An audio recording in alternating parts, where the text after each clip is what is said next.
jumping right in, I know you're thinking, wait, summer strength?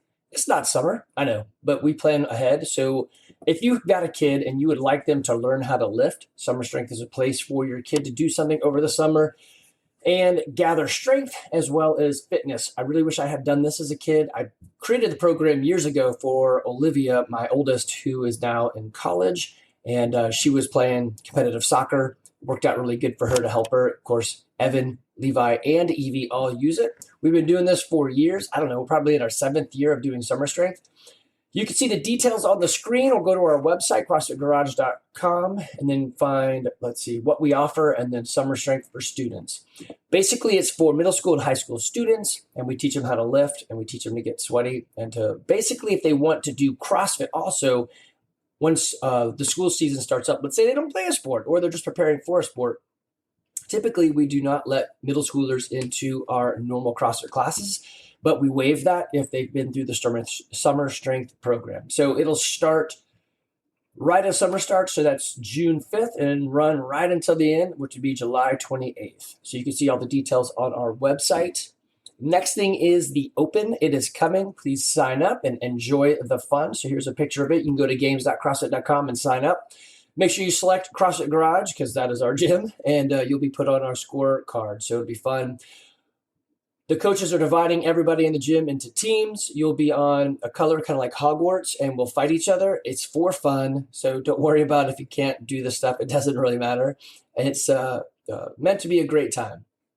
You're going to enjoy it. It's also neat to see yourself compare your results year to year. So go ahead and sign up. I think it's $20 plus a credit card fee, so maybe $22, and then you get a $25 gift certificate from Noble to use. Also, if you remember, I mentioned before, CrossFit's got a lot of online education modules that are fun to use. All right, so I had mentioned in programming, and I forgot to say, I will be programming a 10K run or row day. I know some of you guys really hate that, but it is something that we should be doing, and some of you will never do it unless we force it. So what I will probably do is say, this is our intent, is the 10K run. Let's do this thing and time you. But for all of those who just absolutely refuse to do it, we will come up with something else, either a 10K row or some other workout that'll still be pushing you in the world of 45 minutes on the move. And it'll be something monostructural like running. It won't be complex movements like lifting. Now, if your whole thing is, I'm in CrossFit to get bigger, then yes, of course, bring your creatine and we will have you lifting for those 45 minutes instead. But it is something we should do. I'm also going to program some muscle ups. Used to do 30 muscle ups for time. I think there's very few of us that can do that in the gym. Not that we all should do muscle ups, but I think we should grow towards that capacity, right? So at 50, I don't know, maybe I shouldn't be doing, but it is freaking cool to see an old guy, gray hair, with up there on the rings doing, right. So you just have to give it some time and some practice. Okay. This episode will be covering, again, from the newbie perspective, and I will be going over programming for the week of February 6th. So, and I'll try to timestamp that so you can jump ahead if you don't want to listen to any of this other stuff. All right, so I am a newbie. Well, actually, there's some summer strength. What was I going to cover? Yeah, so I am a newbie, and the first question comes from Alan Lindsay. It was a good one. Who and when can I use chalk? So there's no magic there. You can use chalk whenever you want. Really, the idea is don't slip off the bar. So if you think I need to chalk up because I'm totally going to slip off if I hang on too long, don't hang on too long. Make sure you get off the bar so that you don't do anything silly. So if you're doing something gymnastics, pull up, ring muscle ups, toes to bar, or whatever, be very conscious of where your grip is. Chalk does help you stay on. You will be getting sweaty, so either bring a towel in, wipe your hands off, but chalk does give you a little bit of grip to hold on a bit longer. So the same thing's true when you're doing a barbell movement. If you're on a deadlift, you could probably just do a switch grip, which means flip one hand over, and that'll probably be good enough to hold on. If you're doing a movement, let's say we're doing grace, which is 30 clean and jerks for time, you may find you go to grab the bar and you just didn't set well enough and your hands pop off. So chalk in that case does help. Now, I use a hack, a method, something in my toolbox. I use a 35-pound bar because my hands are small and I can wrap my hands around it a little bit better. Yep, that means I need to add a couple extra plates to get it to the right weight, but it allows me to keep moving, and I don't need to take time for chalk. So anybody can use chalk, so don't be afraid to use it. What I wouldn't do, so here's some chalk etiquette. You don't take the chalk out of the bucket and start slapping it. I think I have a picture of that. Yeah, right here. So you can see this guy's look about to go on the gymnastics rings, and he is, I don't know, he's chalking his chest in chalk. So that's not what you do. You put your hands in your bucket, you grab some chalk in your hands, you roll it around. The powder's probably better than the stick if you find it raw. You can rub the cube or a block of it on your hands. Better is if you just grab some like sand or dirt and you just rub it through your hands and then clap them to get the excess off. And it'll keep you dry. It'll keep you have a little bit more friction. So it increases your coefficient of friction. So yay for all you engineers who just nerded out with me there. So yes, definitely use chalk. Alan, that was a great question. We should really bring that stuff up sooner. Carly asked, so when would I use knee braces and belts? Also, my buddy Cam, who just started CrossFit, way to go Cam, he's asking, hey, do I need to be using that? So I have unofficial answers, and I try really hard not to give this answer because people will hate it, but whatever, throw down the hate. See me in person, tell me you hate me, but then give me a hug. I am a huge fan of au natural. So that would put me on a huge not fan, a raving enemy of belts and knee sleeves and all that. Here's the reason why. If you're not hurt, so hey, I'm using the knee sleeve to help push stuff back together. Okay, cool. I get it. I had torn meniscus. I tried really hard to find something that would help my knee stay straight. What I ended up doing is just rehabbing over time and being smart with my movements. And my knee feels great. Never did surgery. And here we are. So while I am okay, if you want to use that stuff, go for it. That's you. You do you, boo-boo, right? But if you can lift more on the deadlift because you're using a belt, here's a picture of a girl lifting. This is pretty funny. So it's a I don't know, maybe a 30-year-old female, 20-year-old female. She has got a bar and then the smallest plates possible. It's probably 10 pounds or 20 pound or 15 pound plates. She has got a belt on and she is overextending in the deadlift. So this would definitely be an inappropriate time to wear a belt. It is too light. So the idea of a belt is to give you support in your core, in your midline stability that you can't produce on your own. So here's the thing. If you can't produce it on your own, then why are you lifting that weight? The whole idea of CrossFit is creating a athletic body that can that pushes the edges of your deficiencies to help you grow. So yeah, the deficiency is your midline is not strong enough to lift that weight. Sure, your legs are, but your midline isn't. So don't do it. Instead, reduce the weight, get midline control, and live and roll around in that weight until you can lift a little bit more. Then lift a little bit more without a weight belt. So weight belt allows you to do things that you can't do. So don't do them. It's eventually going to, I see more people get hurt with the weight belt because they're lifting what they can't. And so instead of having internal pressure to create midline stability, you actually end up pushing outwards on the belt and it gives you that feedback of inward pressure. It's not, it's an outside container that's giving you the stability by pushing your gut into it. You don't want to push, you want to pull, you want to squeeze. So anyway, I am against weight belts, but could you use them? Sure. When should you use them? Basically, when you're getting to a place where your midline stability is not doing well. Now, if you have a hurt back, then don't do the movement that's giving you the pain, right? Roll out, pick something else, go lighter. Be smart with your body. Use this stuff as rehab opportunities rather than, I need to get another PR and my back hurts. You don't. So I routinely don't lift over 225 on the deadlift because I find that is a sticky place. I got that from Burke, who was a member here for a while, and I think it's great advice. So there are tons of different types of belts. Let me describe some of them for you. There is the much more secure but harder to get exactly accurate types that have the belt hooks. So it looks like a normal belt buckle where you push the metal rod through a hole and then it clasps. Those are going to never pop off, so they will always be on. They're also hard to get off and on if you're going between movements, but it gives you the ultimate, and it's not going to move off of you, and so you will have it no matter what. So it really sucks in a lift when you're trying to do it, and then you squeeze so hard on a Velcro one that it goes pink and it falls off. So the Velcro ones, the better ones, have a multi-strap system, so you'll do You'll put it through a hoop and then you'll bring it back over and strap it down. Then there's another strap that goes across it. So it's kind of like double Velcroed. So I'm against all of it. I would say don't ever use it, but of course we have them in the gym and people are going to use it. Knee sleeves, same thing, unless you're injured, right? If you're saying, hey, when I go down, it helps me get up, well, then do less weight and learn to get up. Don't push the boundaries of ability through an outside measure, because that's not really you. You're actually kind of like defeating what CrossFit is about. CrossFit is to help your whole body become a better operating machine or athletic producer. So if you've got knee sleeves on, and I do like knee sleeves if you're doing lunges and you're going across the floor. Yeah, put a knee sleeve on because it hurts to go and pop the floor like that. That's different than my knees feel funny when I do this movement at weight. Well, great, take the weight off, do less. Yeah, but it's not RX. Who cares? RX is just a guideline. Preserve the stimulus, preserve the movement, preserve your body, grow your body.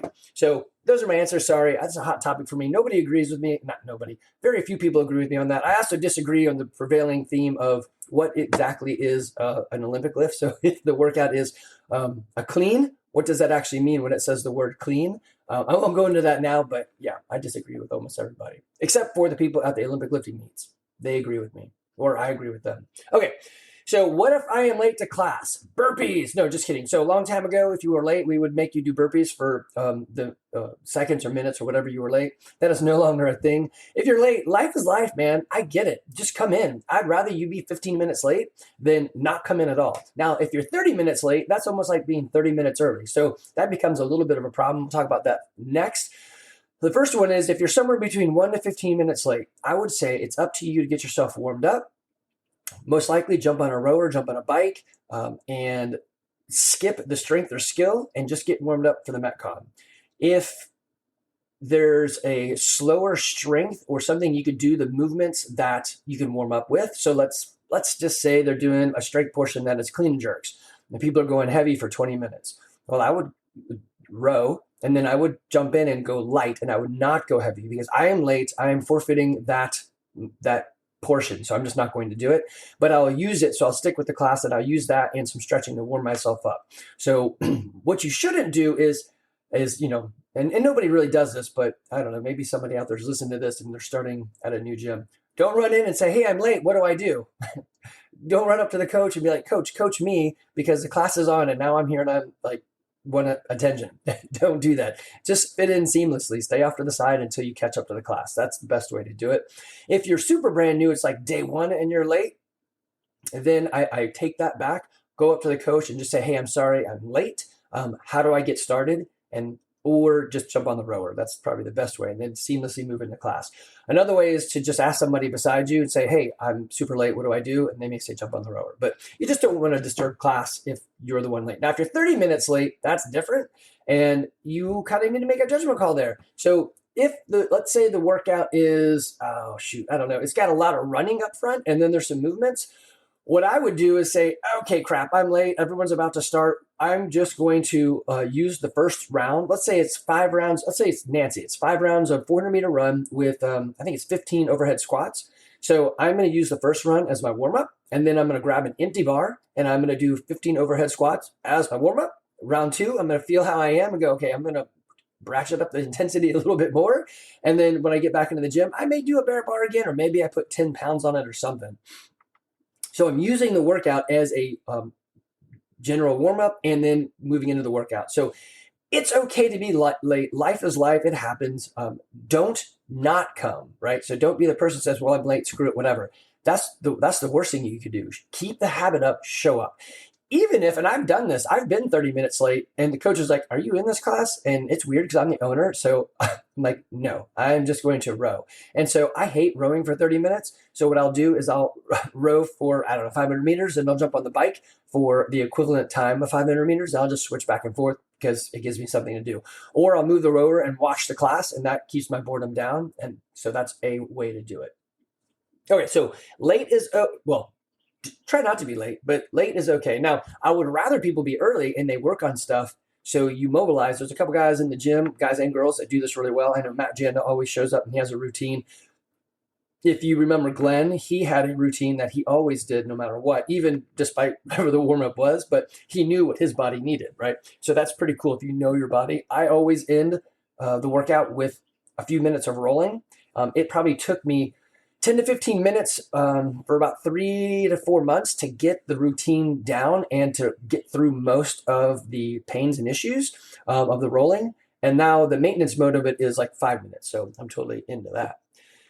Okay, next question is, what kind of shoes should I wear? Okay, this is something that I don't rarely ever cover. Actually, maybe there's an email that comes out to our members now that talks about shoes, but I differ a lot from most people, again, because I am a minimalist. If I could, I'd work out in my bare feet, but I've tried and people look at me funny. So I'm like, all right, I gotta, you have to mold to society's norms in some cases, lest they shun you and call you a leper. So my favorites are Innovates. Innovate was a shoe company, or is a shoe company out of England.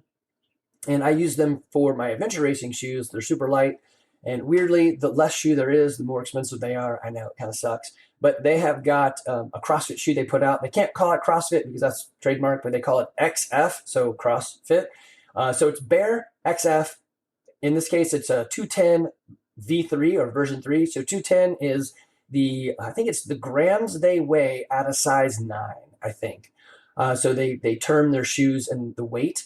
But it's got a rope protector on the side and it's very minimalistic, yet you can still run in it. So I don't like lifters. If you need a lifter to help you lift, why don't you just go for ankle mobility? Fix the mobility. Don't use a tool to get you there.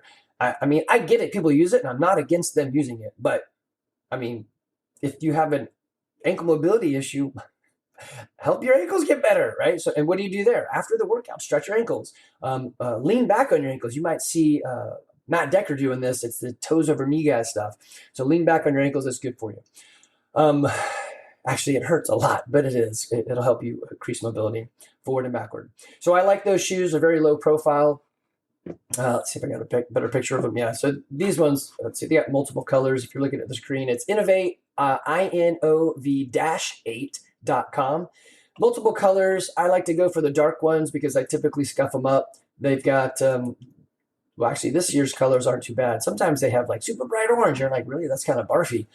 And it could just be me. I'm not orange. I don't think I'm colorblind, but I'm not a very big fan of orange. Except if you went to University of Tennessee Vivian, then I'm totally in favor of orange. Or Auburn, Olivia. I love orange, or whatever orange color that is. It's probably not actually orange. War Eagle? There you go. I don't know. So Innovate, that's a shoe I like. It's very low profile, so you're not going to roll your ankles. You can lift well in them. You can box jump well in them. You can get overhead with the weights and you're not gushy. You can run in them, which isn't as great. I'll say the running side of it does feel a little bang bangy if you're not used to running with less stuff on your feet. But I think less on your feet is kind of like more. So I know the new shoes, what are they? The Ons or I think they're Ons or QNs or whatever they're called. My kids make fun of me for one of the names. I forgot which one's right. Everyone in my house wears them, but there's so much gushiness on them, it makes me sick. But that we had two coaches, Simon Nickerson and Tim Nickerson, that went barefoot, and that was incredible. I saw Tim walk through glass and not even care. That's just insane. So I don't know if he's still doing that, but if I could, I would work out barefoot. And but I know people would be mad at me. So anyway, those are the shoes I use. You can also go to, I think Reebok's got their shoe still. Nike's got a shoe for CrossFit. Noble, a lot of people wear those. So find, you can experiment, but I really hate like when you get into a sport and they're like, oh, you got to buy this, buy this, buy this. Man, I literally, you can ask Coach Jamie. I've been wearing the same stuff for like 10 years. She's like, when I came in with some new shorts, she's like, so you finally bought new shorts? I'm like, I guess, yeah, I should have probably done this sooner. So, all right, next one is, when should I rest? I'm guessing the question was, when should I rest in a workout if there's a lift and there's something gymnastic? So let's say it's Fran, there's thrusters and then pull-ups. When should I rest? Whenever you need to. That's the real answer. So you need to understand your body. And understand, if the first time you've ever done a workout, then there's no notes you can take for yourself. But if you've done it before, read the notes and how did you break it up?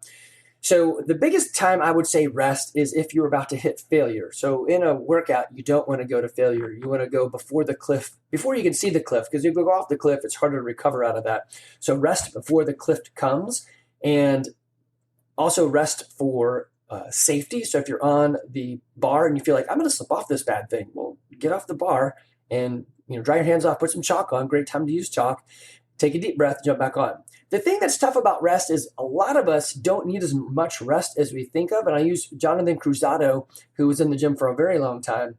He is younger, fitter, stronger, faster, better looking, has can grow a better mustache and has a better car, all that stuff, right? So he is better in every way except in the workouts. I would beat him. And he's like, seriously, you're an old guy with a gut the size of a basketball. How are you beating me? And it really just came down to he rested too much and his body didn't need that much rest. So like a bad guy, I didn't want to tell him because then he would beat me, but I did because I'm the coach. So basically rest less. So listen to me when you're doing the workout and go when I say go. Don't give your body as much rest, even though it's going to suck. Let's see what happens. So he's like, fine, I'll try it. And he crushed it. And he's like, okay, interesting. My mind says rest more, but my body doesn't really need it. So understanding your body and when to rest. And so he started really playing with that and he found his rhythm and he crushed everything. So it was pretty funny to see, not funny. It was a little tear in my eye. I let the bird fly, but also the bird turned around and ate me. So it was good for him. So yeah, understand you're resting. There's never a bad time to rest. Just don't over rest. Understand where you actually can push. Okay. So the next one was what should I log? So log everything. I'm on our screen, our coaches board in Wodify. There is the workout. And then if you notice, there's this bright spot section at the bottom where we take out the pieces of the workout. The reason we do that is to give you more opportunities to see where you're successful. So if we've done this workout before, or if you've seen these movements before, you can actually say, I did a set of 21 dumbbell snatches all together. And you can type that in there and it may give you a PR. So log your results and then give yourself notes. So this is Alan Lindsay on Ellen. He did it in 13-12. So his notes say, use a single dumbbell on the snatches and a pair for thrusters. And I think that's actually what we're supposed to do. So I'm not sure what his scale. Oh no, he used 35 dumbbells. Sorry, that was actual workout. So he used 35-pound dumbbells. So he used a little bit lighter. And so what was this? The RX is 50. So this is a year ago when this workout comes in. Does he do 50 this time? Or maybe he does 45 and tries to beat his time? I think that's great. So one way you can trick the system, so Pam pointed out, Wodify definitely does not know how to track your scale. It doesn't know, once you don't do it RX, it just knows that, it doesn't really know what the workout is. It's just text in a box. But when you click RX, it assumes you did whatever it said. And so you could adjust the time and it says, yes, you did a better workout because you did it faster in this case, or you did one more rep. So if you're doing scaled, what you could do in order to show that you've done, actually it wouldn't work. Never mind. That doesn't even work. I was going to say you could adjust it down by 1 second, but it still doesn't know what scaled is. You'd have to put it in as RX and then put the time cap in. Let's say the time cap on this workout is, 18 minutes. So you say, I did a scaled 18 minutes. You click RX, but you type scaled and you put 18 minutes and then type your scaling in. And then when you came back to it, you could type, hey, let's say Alan did 35 pounds. He could this time do 45 pounds. And let's say instead of 13-12, let's say he gets exactly 13-12. That's better because he did more weight. So if the time limit was 18 minutes, he could type in RX at 17:59. Right? So that's 1 second better. So it's going to show him, hey, in fact, you did do something better. So that's one way to trick the system. I don't think it's necessary, but you can, right? So if you see what I'm looking at right here is his score. There's a front squat portion. There's a star in front of it. If you hover over the star, it's going to say he PR'd by 40 pounds. Damn, that's awesome. And if you hover over the graphical icon, it shows them all of the lists you've done in the front squat, which is fun to see. It gives you a percentage breakout and all that. So the more information you can give Wodify, the more valuable it is back to you. So not just the numbers, which is super valuable, but also any notes you can type to yourself. So basically, things that get attention increase. Things that are tracked and measure see movement. If you just come in and go, hey, I'm here, whatever. I guess we're tracking your logins. So, and we're going to, we'll be talking to you and watching you about that, but we would love to see more data points. All right. So what if you go jogging and you want to acknowledge and modify that you did something. Yeah, that's totally cool. I do that all the time. On Tuesday, I have a men's group and I can't make it to class in a timely manner. I'd be that guy that's like 30 minutes late.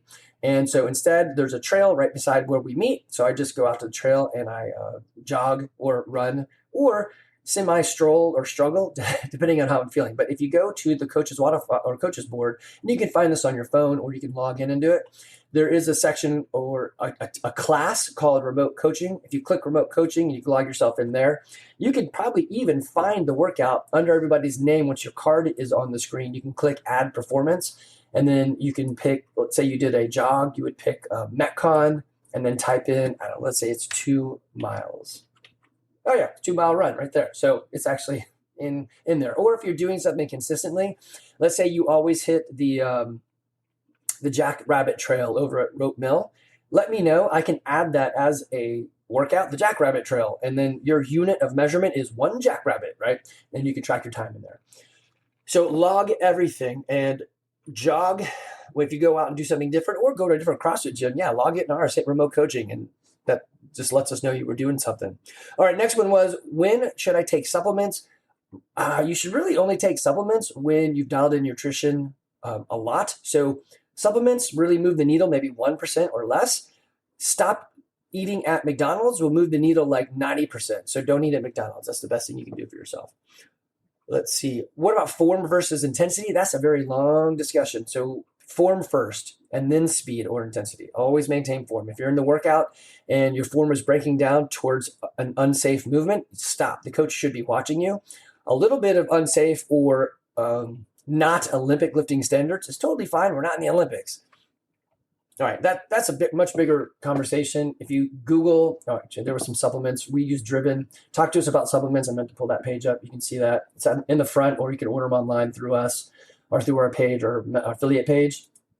If you Google form versus intensity on the web, you will see just tons of arguments about it. And I'm not even going to go through it. It's a big discussion throughout the ages.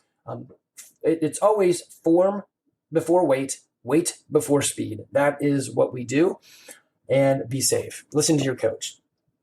All right. So the next one was reasonable goals for men or women at various stages of life and what it looks like to maintain health and fitness versus being 20 and trying to blow your house, blow up your house. I don't know. I've written wrong. I get blow up your house. I don't know. Anyway, so what does it look like at 50 versus at 20? I think that's probably a discussion for later. So I'm going to leave it for that. All right. This will start the mark. What are we at here? It's been, 27 minutes for that conversation point. I will go through the workout in a moment, and I will do it rather quickly so that you guys can finish this podcast sooner. Before I jump into the programming, another bit is I'm going to help people raise their own chickens. Apparently that's a thing now where standard small houses, or no, not small houses, regular people want to have chickens. And a long time ago, my kids said, or I asked my kids, what do you guys want to do that's outside and kind of fun? So the answers were bird houses. I'm like, cool, we can do that. Bat houses. I'm like, I don't know how to do that, but we'll try. So we have some bat houses up. And then bees. And so we have beehives that, well, we're really bad at being a beekeeper, but we have them. And the last one said ducks and chickens. I'm like, well, that's like a real living thing. So eventually we did do ducks and chickens. And I think we started maybe in 2015. My oldest daughter, Olivia, was probably the most useful, helpful, whatever. And at it, she loved it, but we still do it, and I'm happy to help people get started. Okay, so on to the programming for February 6th. So we are at the almost 29-minute mark. All right. I am going to go through these again as if it's me. Last time I did a brand new person, and I think it's kind of helpful to see both sides of it. So what am I going to do in this workout and why? What is the intent? So on Monday, February 6th, we're going to do some deadlifts. So they used to call the deadlift the health lift. It's one of the best lifts you can do for raw strength as well as body positioning to build that core that we were talking about to not belt. So it's a 3x5. Really, we should probably take like 45 minutes to do all the warm up and all this, but we're CrossFitters, we rush it. So 3x5, that's not going to be crazy heavy. That's 15 lifts at weight and we want to maintain proper form. So for me, I'm not going to go above 225. I don't do the deadlift heavy. It makes my back feel weird. I may even do 5 sets of 5, or maybe a 3x10 or something. So I'm just doing more reps, and then I'm going to roll out my back a lot. So I'm going to use it as an opportunity to warm myself up in my back and roll out. The workout is, let's see, it's an EMOM, so every minute on the minute for 15 minutes, you're going to do deadlifts, of course, because that's why we did it ahead of time to warm it up. And then minute 2 is max push-ups in 45 seconds. And then minute 3 is 45 seconds of sit-ups. So how many can you do in that amount of time? So I know push-ups weirdly get my arms, I will fall off the wagon quick if I try to do too many. So I will start in sets of 3 right from the get-go. So I'm going to do 3, push back to my knees, stretch out my arms, do 3, sit back, stretch out my arms. And you're thinking, why would you need to stretch out your arms right away? Because later on, I really, really need to. And I have found that if I do a little bit of preventative maintenance up front, it allows me to continue longer. So if you've been in a class with me, I always say, if you're going to rest, do something active to activate yourself, to make yourself recover quicker. So active rest is best, not just sitting back on your haunches. Sit-ups, I've told you before, this is not a great one for me. I have an issue. Once I hit above like 21, my stomach starts to really jitter. So I may have to switch that out with sit-ups and squats and go back and forth. Yep, I know it's not RX, but whatever. I could probably go look back. Actually, I should do that. All right, so I pulled up our old, let's see if I can slide it over here. Yep, the workout. And in fact, oh man, I did do a lot. I did 301 pounds. So I guess there's my change plate, right, for the deadlift. And then 247 reps, which I don't know how many rounds that is. So it looks like I did do sit-ups. The most I ever did was 15 in a row, so 5 sets of 15. So I like to really track everything, categorize it. And that's probably me going, don't make my stomach hurt.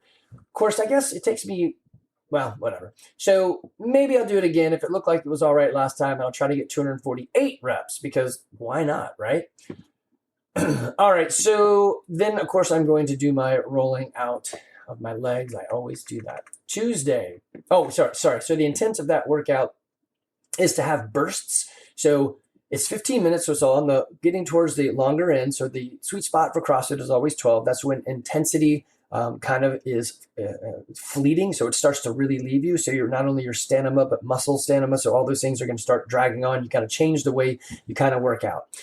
So the intent is to do 5 heavy deadlifts. That's just some lifting under duress. It's what is heavy to you. And then the max push-ups and sit-ups is that, that burst effort, that glycogen or phosphagen cycles. So it's pushing, but it's multiple of those. So you're going to be burning out of that quickly, but it's to help train that system. All right, so Tuesday, CrossFit terms this as a long workout. Anything that's 20 minutes or over is on their, if it's 20 minutes or 45 minutes, that's like, yeah, that's long. That fits in the long category. So anyway, this is 20 minutes, and it's a different type of 20 minutes because you're not going to be burning it down. You've got box jumps, front rack hold, front rack lunges, and then a plank. So there's a lot of static holding, a lot of core engagement. I think everyone should be able to do this pretty close as prescribed. Probably the hardest thing is box jump overs. So you jump on top, then you get over the box, or you jump all the way over the box. I will not be jumping all the way over the box.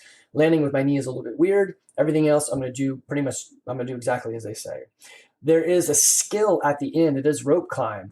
I do enjoy me some rope climb. So I will do a couple of those. I will practice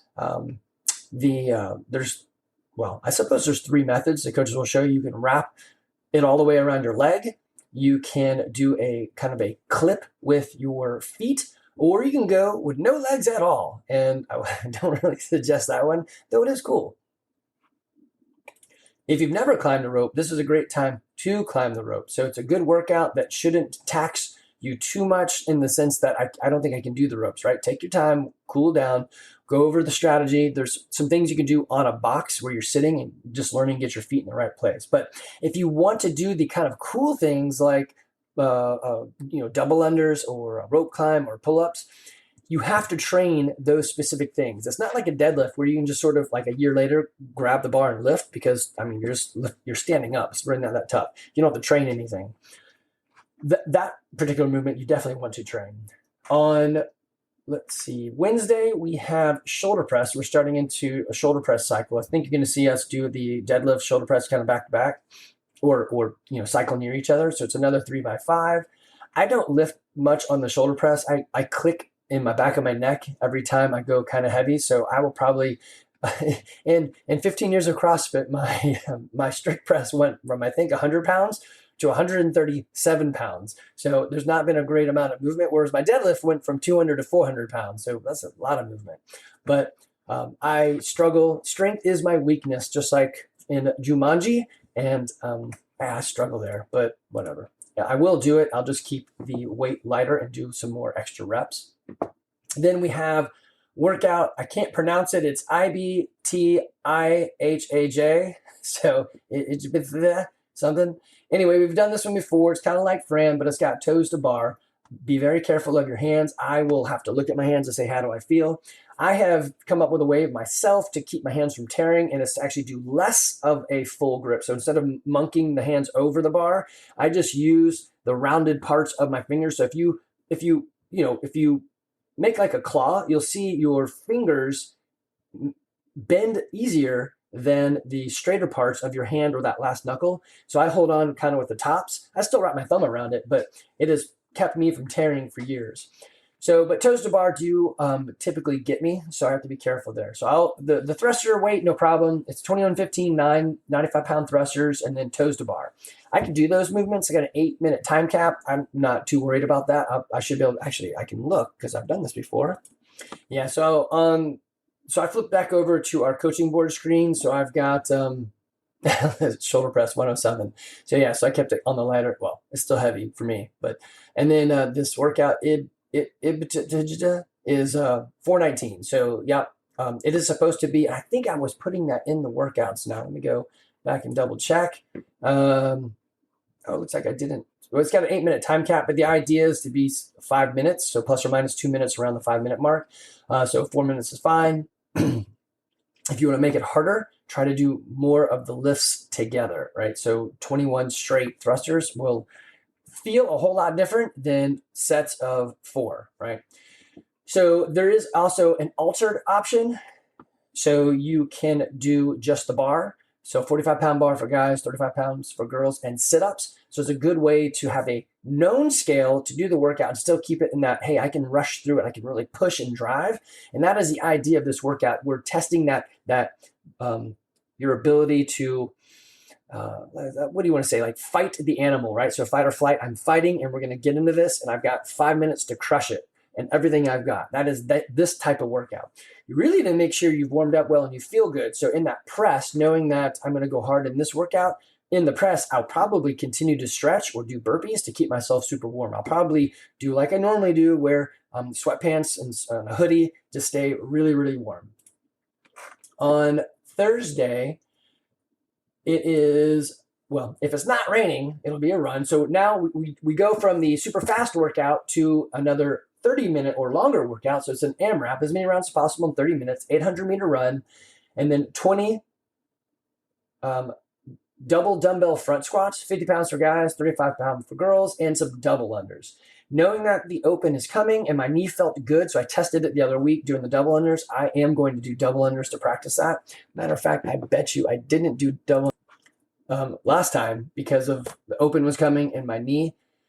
So yeah, I substituted a double unders for a bike. So is that a great substitution? Well, it got me off my knee and it was something intense. So, and it's monostructural. So yes, I'm sure there's other things we could have done, but we are already running. So I wasn't going to substitute it for that. And I didn't want to rebound on my knee.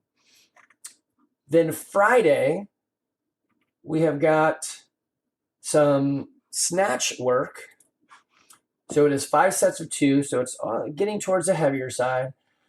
I would encourage everybody to, if you're brand new and don't have the movement, do power snatch. If you've been here a while and you're like power snatch or squat snatch is tough for me, then let's start working on that squat snatch. So I'm programming in some overhead squats to help us with this.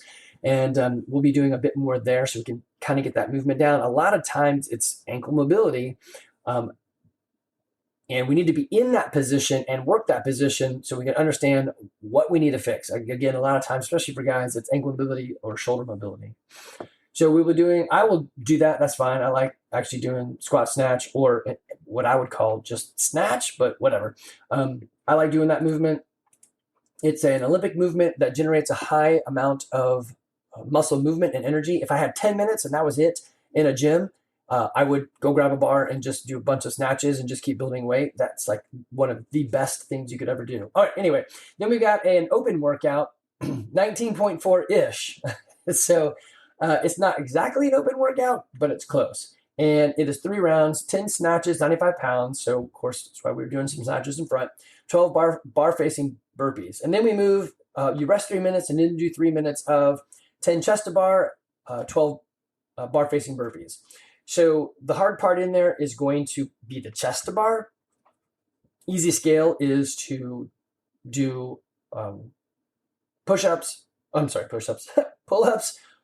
This is a harder skilled movement, so I probably wouldn't do jumping pull-ups. I would probably rather do banded pull-ups so that I can keep progressing. So scaling is one thing and modifying is one thing, but you don't want to just scale for the sake of scaling. I can't do it. Well, what can I do to help you get there? So in this case, let's say, I know Sharon can do chest to bar pull-ups. She's like, I just don't have it in me to do a lot today, but I know she can do them. So you don't have to scale the movement. You could scale the number. So I'm like, hey, Sharon, let's do 5. What do you think about that? She's like, yeah, I think I could pull that off.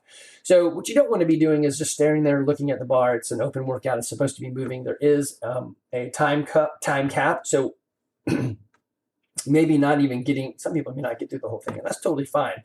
It's to understand where you're at. But in all things, save your hands because the open is coming. So that's how I would do those workouts. That's kind of the intent of where they are. So you've got long ones that are focusing on stamina. You got some that are movements that are focusing on the movement, right? There's some that it's the driver. Hey, it's a 5-minute, get in there and burn it down. If you take that 5-minute workout and you turn it into a 12-minute workout, you're really kind of undoing kind of the aspect of what it's kind of about. So it's better to scale and go for that. Hey, let's see what 5 minutes of work. I mean, you should be thinking 5 minutes of a workout. That doesn't sound like anything. That's super cake. And then you get done with it and you're like, oh my word. That's exactly it. When the first time I ever did Fran at speed, I didn't even sweat. I wasn't even breathing hard, which was a mistake. I should have been breathing. And I laid on the floor for, I think, 1 class and just didn't want to move. And then the fastest time I ever got on Fran, which is I think 2:33, I laid on the floor and thought I was dying. I would think I was there for like 2 or 3 hours, just laying there watching people go by, and they would come over and say, "Are you all right?" And I'd just give them a thumbs up. And then every once in a while, a coach would bring me something like a snack or water or whatever. But I was messed up, and then I had to have Curtis Canada drive me home because I couldn't drive. And then the next day, I was still messed up. So yeah, that fight or flight, that glycolytic phosphagen cycles, that's no joke. So if you have questions or you'd like me to answer any questions in here or do the workouts, like, hey, do it as if and tell me who you are, and I will go through it like what I would do for you. All right, guys, hope you enjoyed this.